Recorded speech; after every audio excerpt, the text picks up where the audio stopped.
Welcome back. A Minnesota mother is on a mission to protect children with autism and ease the burden on their families. Her efforts began after a 4-year-old boy drowned this summer after leaving his home. David Schumann shows us how tragedies like that are fueling her drive to make a difference. What you gonna play? Mary Had a Little Lamb. Okay, let's hear it.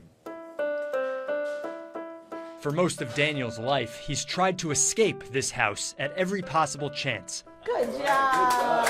A very common impulse for kids with autism, like him. It is exhausting.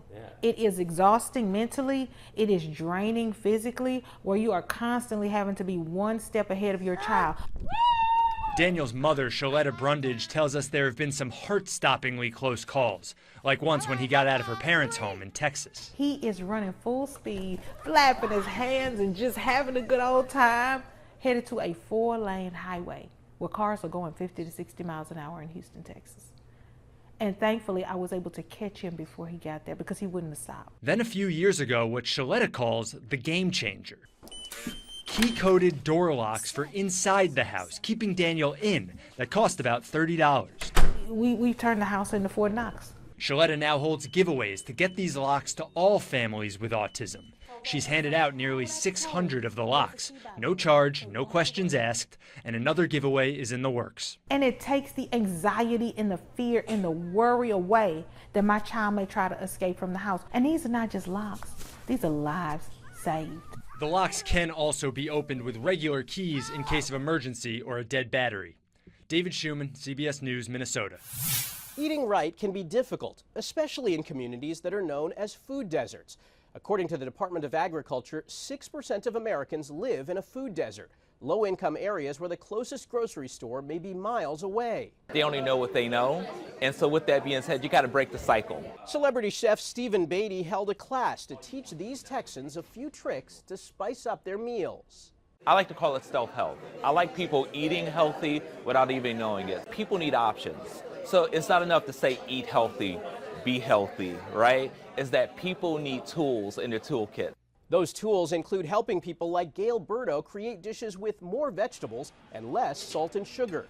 They showed us different things that we can use in place of other things like the zucchini and squash in place of the noodles and pastas.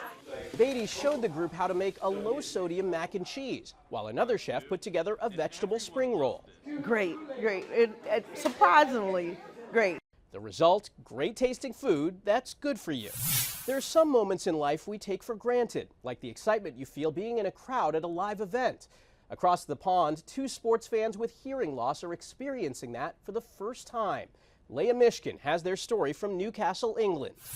When best friends Ryan and David get together, they find it easy to bond over their shared passion, the British soccer team Newcastle United. I just love Newcastle. Ryan's mother helps her son, who's deaf, explain how the team got their family through some tough times. The 28-year-old has had more than 15 surgeries and lots of health complications. So I used to play Monopoly and read all the programs and read over the old things to pass the time in hospital. 2002. He saw his first game at 6 years old, and the love for Newcastle goes back generations. The team just gave him this jersey, which has given him a whole new perspective of the game. It has these vibration pads inside and an electronic brain. Newcastle United and their main sponsor, Sella, are bringing these high-tech shirts to deaf fans like Ryan and David. And I could feel it like in my arms and down the front.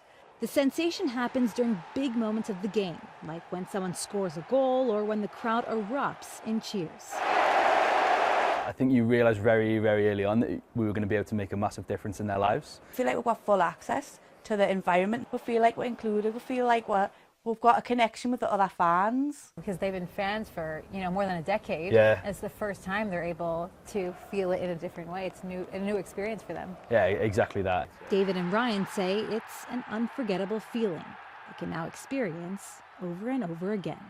Leah Mishkin, CBS News, Newcastle, England. Score 1 for technology. That's this week's Eye on Health. I'm Michael George. Thanks for joining us and be well.